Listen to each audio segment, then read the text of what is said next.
Hi, everyone. I'm Laura Rich, CEO of Street Fight. I'm really pleased to welcome you to our webinar today, Solving Mobile's Attribution Problem. There are so many exciting developments that have taken place in mobile over the last several years with increasing speed, and attribution is one of the final hurdles toward a closed-loop marketing solution. And our presenter today will take us through the context and today's solutions to this end. I'd like to give a big welcome and thanks to Jay Weintraub from Grow.co, a media events and research company focused on acquisition, and CJ Arsenault from Telmetrics, market-leading call analytics company and the sponsor of today's webinar. So as Laura mentioned, I'm Jay Weintraub. I'm the founder and CEO of Grow.co. And what brings me here today is, I'd say, less about the nuances of tactically with mobile, which CJ will get into, but more given sort of my background and in particular sort of my role in the lead generation industry. So when we think about mobile calls today, it is, again, obviously about the power of a phone call. And we think about what are industries that have, sort of really used phone calls to their advantage. The lead gen industry is, sort of among the forefront of them. So in many ways, I'm here to give a little bit of some context to if mobile is the new way, how did we get here and what did, sort of attribution look like, sort of then compared to now. So really, and cliche as it sounds, but not given the age of a lot of people entering the workforce today, that, sort of the birth of online lead gen was both this idea of a connected machine and with an actual sort of computer. It's hard to believe just how transformational this was, and yet at the same time how, sort of anachronistic it looks seeing it put here. And when we think about why it as an industry really took off, I think first and foremost, it was this concept around a true hand raiser and not a lead list. So, every business has wanted to have leads and has survived on leads, but even if we go back to the Glenn Gary comments around leads, are they really leads or are they just lists of people who fit certain criteria? So all of a sudden you had a person who could say in real time, I'm interested. You had the chance to collect information specific to what you need. So if you were someone who was doing home repair, you could find out specifically what that problem is, not just that they were a homeowner, or if you were in the mortgage industry, find out their loan to value ratio to figure out if this person's even good for you or if it should be somebody else on the team. As is the case, sort of today with everything on the internet, the scale was something that was not possible before, and it was this idea of a true pay-for-performance advertising. You could buy leads and know exactly what you were getting versus having to spend on some sort of flat metric like the sort of yellow pages at the time. When we think about how did this evolve and who becomes good at lead generation, it is really two distinct things, and they may seem like they're related, but they're actually very different because they're different processes. One is all about the form, the design on the page. It's that the magic of getting you to fill out something. And the second part, which we'll touch on, is what do you do after you have something? When we think about the, sort of the getting the person whose mindset is there and you need that information, it really is an art and a science of what is it that you're going to do? Do you break it up into one page to two pages? Do you put imagery? Do you not? It's understanding, sort of the buying of the media and what works. So it's not something that is just easy to create a form. But the question is, if you're a consumer, which we all are, you do want to, sort of fill out something that looks like this. And the answer is, ultimately no. The second part is follow-up. And sometimes the simplest things are still, I'd say, very significant. And when we think about the world of lead generation, probably, and even today, I'd say the hardest part for people who buy leads, are going to think about buying leads, is realizing that this is not the same as someone who left you a message and that you can take your time calling back. It is probably one of the more important and yet sobering facts of this idea of buying a form fill and buying a lead, is that it is all about speed. And so we see here that the longer you wait has a very detrimental impact on the likelihood that that person is going to become your customer. And in the world of, my world of lead generation, we're talking one that's in minutes, if not milliseconds, as opposed to, I think, an average one would think that, an hour would seem good, yet look at the difference between it's a 10x drop off already if we think about what happens in an hour. Yet, what is really the goal of lead gen? It's about getting somebody on the phone, and it usually is a phone that sort of looks like this because it's a business. When I think about what great lead generation companies have, this is what they have, and this is what makes them so successful, is that when those forms come in, they have somebody sitting there who's ready to press a button and get that person on the phone. They have an army of outbound dialers who can make sure that that data that they bought is going to be successful. In addition, they also have some, not surprising, some specialized processes and technologies, whether it's a custom CRM, dialing algorithms, responders, lead routing. It's so fascinating that there is a proprietary nature around. You would think that dialing is dialing. You talk to companies and they will tell you that it's not just dialing, it's not just dialing fast. It's what if you don't get them? Do you leave a message? Do you not leave a message? Do you send an email? When would you send that email? Should you send an SMS to them if you know it's a mobile phone? When do you try them back? Is it certain times of day? What are the factors that influence that times of day? It's a fascinating and sort of dilemma in terms of how do you make the most of getting this person. The one thing that we think about, when I think about local, and it's not that there isn't leads in local, but I'd say that local and form fills have not really taken off, and it's for the reasons that we just discussed and what makes my world of lead generation, those companies so successful, and that they have, when we think about the art and the science of the form. Sure, a contact us is pretty equivalent to a form, but it sits there and it's not necessarily active. So there isn't someone who's sitting a team to say, how do we make the forms, how do we make them perform? There's rarely someone that is going to be there waiting to sort of dial. And the mindset isn't a phone sales mindset, so there isn't necessarily the sense of urgency about having to call them back and get them on the phone and make sure you get them on the phone.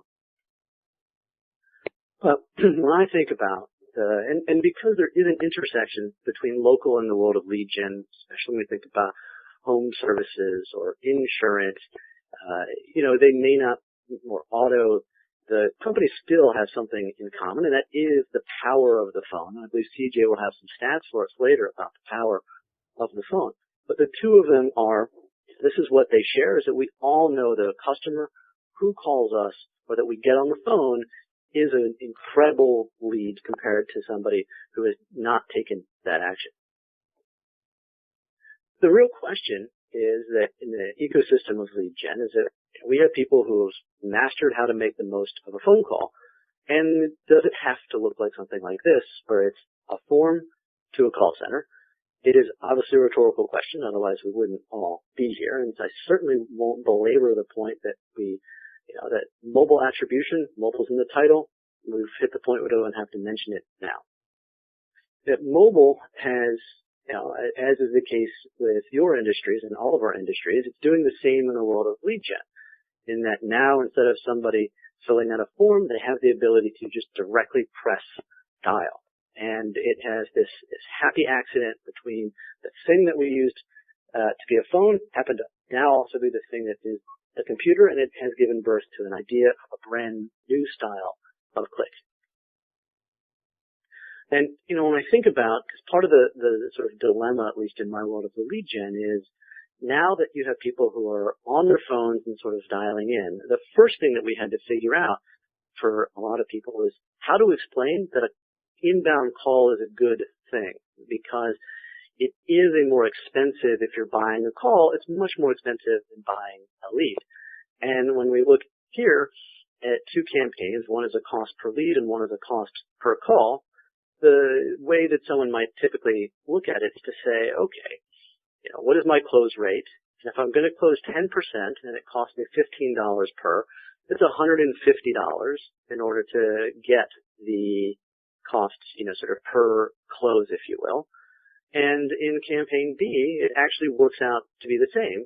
The challenge is that it's sometimes hard to get over this notion of paying 35 versus 15.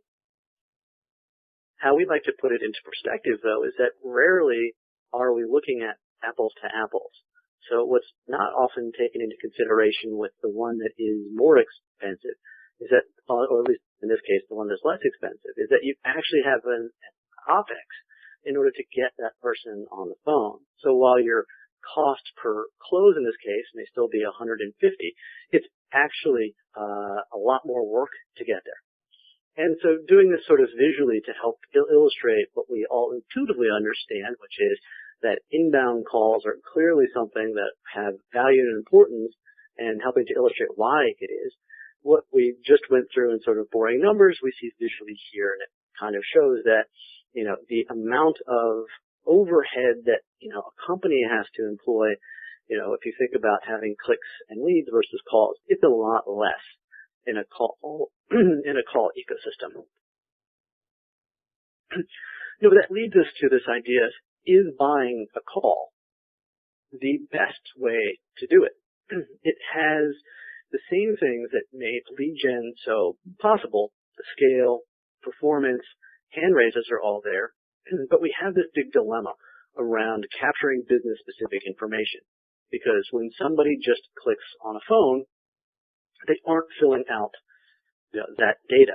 So if we think about in the old world, somebody clicked on a banner and they went to a landing page, collected additional data to them. That data then went into a customized CRM, and that CRM that they could then use to sort of follow up on. And all this data was synced together so that they knew exactly this customer, their journey to them. Clean, simple. Now the question is sort of today, which is we don't have that, so it just goes from phone to phone. But we do know that this thing called the phone is clearly a digital component, and there are things there. So that leads us to, if we're going to make the most of this, how do we make calls look like clicks? Can they be, you know, as we've gotten used to with leads and clicks, is it scalable and trackable? And I think, you know, among most importantly, is it something that I, without having a team of people and an army to do, is it something that's accessible and approachable for my, you know, sort of like my business? And so all of those things, we all know that mobile, especially with the geo, the time spent, plays a huge piece. And clearly, you know, so that is what brings us here, and is what's going to let CJ talk to you. So I will say, you know, thank you very much for listening to me as I share with you some of what we have seen in the world of lead gen from some of the most advanced, you know, kind of call consumers, their journey into mobile, and sort of our collective journey to figure out how to leverage mobile best. Okay, thanks, Jay. And thanks to everyone online for tuning in. My name is CJ Arsenault. I'm with Telmetrics, and I'm really glad to be able to have the opportunity today to discuss local mobile attribution after the click. Mobile plays a pivotal role in consumers' purchase processes and often generates measurable offline actions. It's important for marketers to gain visibility into these offline actions in order to bridge the gap between mobile engagement and offline purchase activity. And that's what I'm going to talk about today. So first, just a very brief introduction to Telmetrics for those of you that aren't familiar with us. We are a call analytics and attribution technology company. Our solutions measure consumer response to advertising, where the call to action is a phone call, and we measure this response across any type of traditional or digital media. We work with the leading local and vertical search directories and advertising providers to help monetize the phone leads they generate for their local and national advertiser customers. So, a lot of research clearly speaks to the significant role that mobile plays in consumer purchase decisions, and this includes our own research as well. These stats are taken from some of the findings from our 2014 XAD Telmetrics Mobile Path to Purchase research conducted by Nielsen. And the stats really speak to how mobile reach and usage are shifting away from PCs, with mobile accounting for more than 50% of total time spent online. And in fact, mobile is often the only tool used to make purchase decisions, with more than 1/3 of users reporting using mobile exclusively, meaning they're not using any other media outlet to research their purchases. And this mobile-only stat can reach even higher depending on the category. For example, within the restaurant category, up to 60% of mobile shoppers use mobile exclusively. So overall, we see that mobile users convert in high numbers, with 2 out of 3 ultimately making a purchase. But what we're also seeing is, with the ubiquity of mobile, there has emerged a shift in the ability to influence offline engagement and spending. Offline activity plays a significant role in mobile consumers' purchase process, with more than 60% actually converting offline. So it's important to gain visibility into this offline engagement. Traditional online metrics like click-throughs and impressions don't bridge the online to offline gap. They can't really tell a marketer what a consumer did in the local marketplace. Now, for many marketers, offline metrics refers to in-store visits, and that is certainly relevant for retail-based categories. However, for many other categories, calls are a dominant consumer response and key engagement point. In our business, we find that calls are actually often overlooked in mobile attribution discussions, even though one of the primary uses of smartphones is to make calls.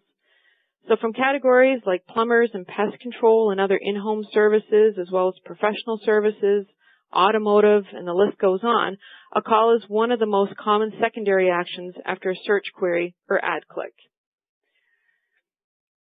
Now, these stats from Google also speak to the fact that calls are a key engagement point throughout the purchase process. Consumers want to be able to place a call at every stage, most importantly, though, during research and purchase. With half of mobile shoppers preferring ads that are locally relevant, when it comes to contacting a business via a phone call, it's not surprising that consumers have a 3-to-1 preference for local over toll-free numbers. Now, while calls are a key engagement point throughout the mobile path to purchase, we see them being primarily tied to lower funnel purchase activity, especially across certain categories, such as those listed here, being automotive, hospitality, and home services. And of course, when it comes to local searches specifically, that's where we see higher percentages of consumers converting via calls. So these stats really reinforce the importance of capturing and measuring these offline engagements. Calls are an essential piece of the offline attribution puzzle, as rich call analytics can help marketers not only accurately identify the source of those offline leads, but also reveal some purchase indicators. Now, our own data also speaks to the strong conversion behaviors and quality of local mobile consumer leads. And this isn't just based on call durations, although we've got these stats up here, but it's also based on when we compare and score mobile calls against calls driven by other digital programs, we see higher purchase intent and conversion activity with mobile callers. And from the advertiser's perspective, they rate calls as the most valuable lead format.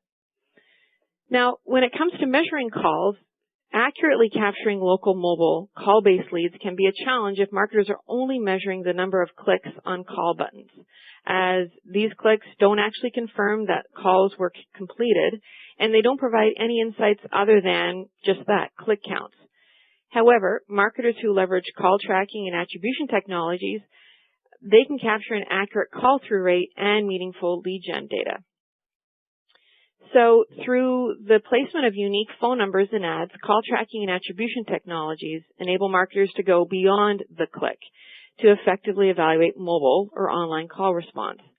The resulting actionable intelligence, such as here is what we're seeing, is critical for measuring mobile engagement and optimizing overall ad campaigns.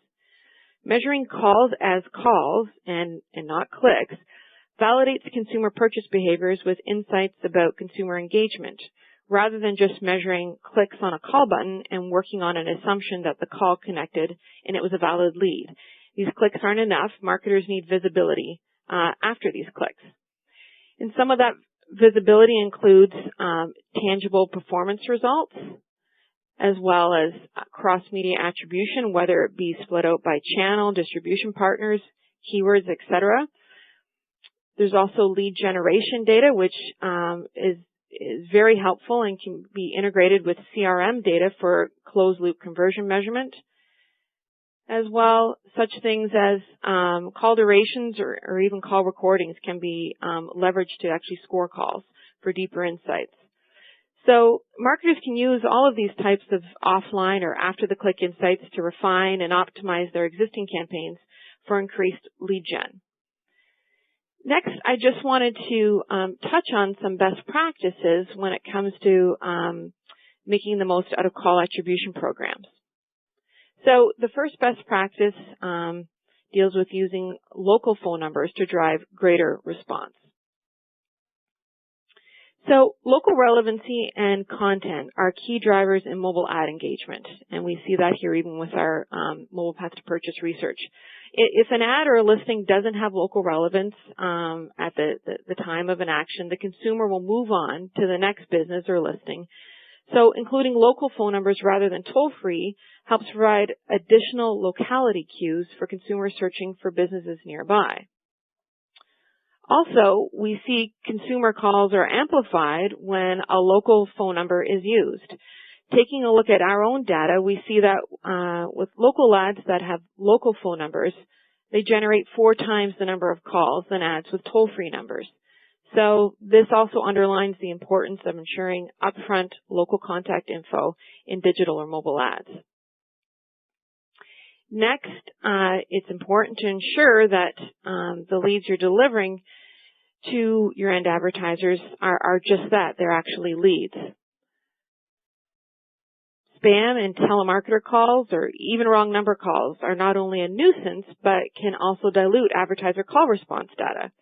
When we take a look at all the calls we're measuring across our network on an aggregate basis, we see that on average, almost 40% of all calls placed to a local ad are spam.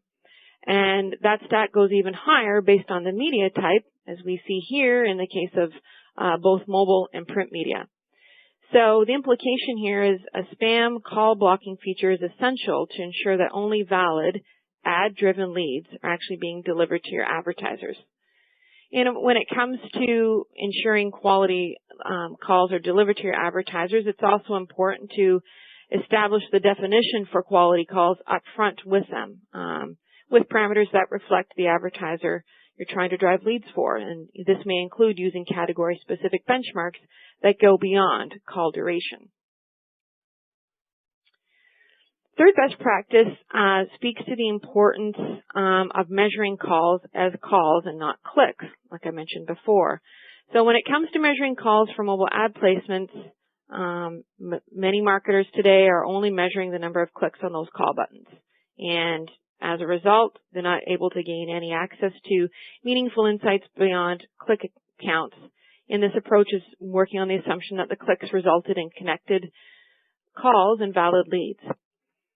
However, marketers who leverage call tracking and attribution technologies gain visibility beyond those clicks, as we can see here, to capture an accurate call-through rate and meaningful lead attribution insights, which can then be used to more accurately evaluate lead quality and optimize programs for increased ROI and quality lead gen. Next, I've just got a case study that demonstrates this point. So in this case, a hotel chain knew a sizable portion of their reservations are researched online and then booked offline. They had been tracking clicks on call buttons within their ads and landing pages to measure calls for their local mobile ad program.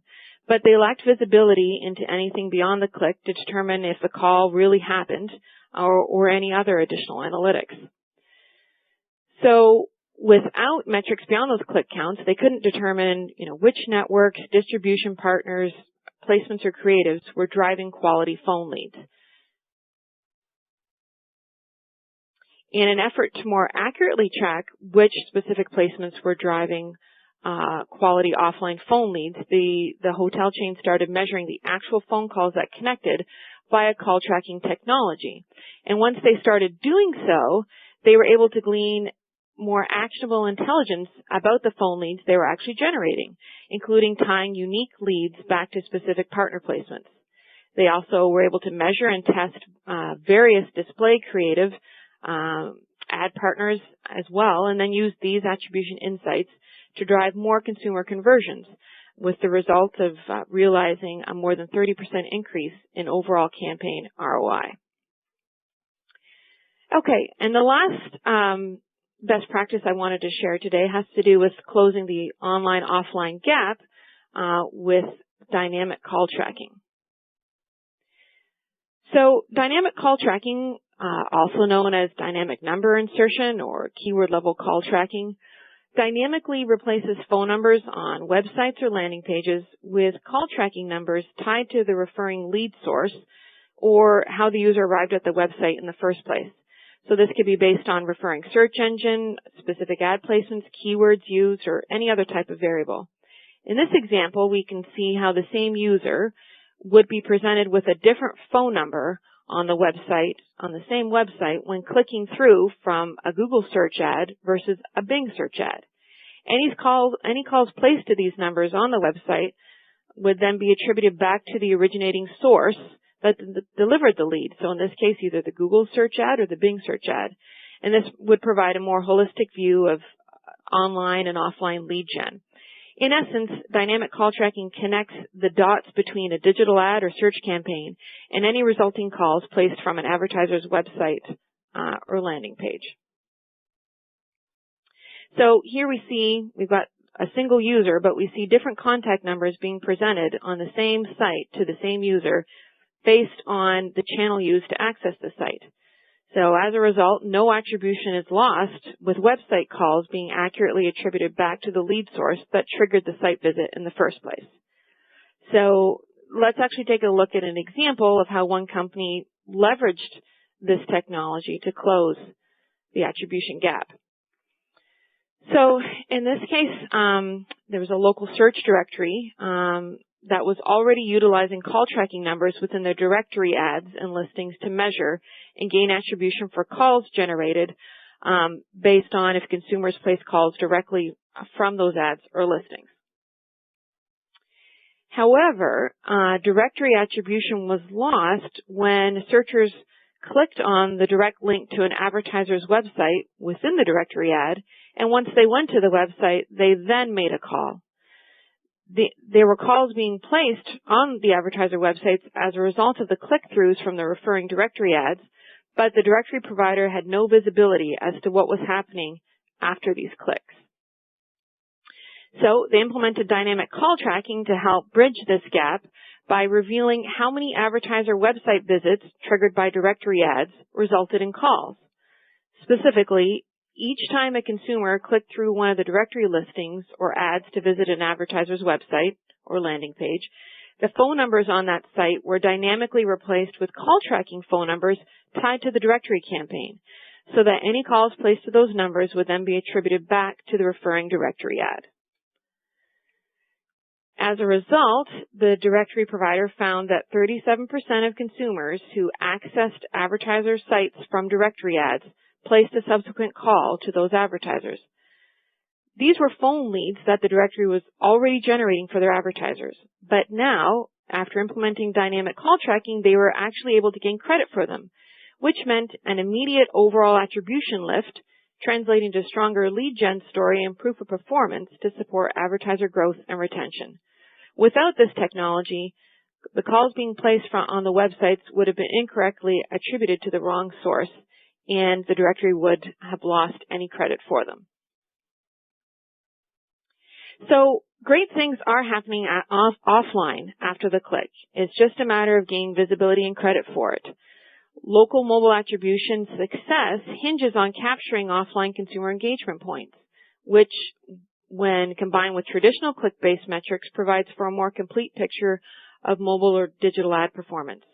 Applying trusted offline attribution metrics, including calls, is key for local advertising providers and marketers to effectively bridge the gap between mobile engagement and ultimate purchase activity.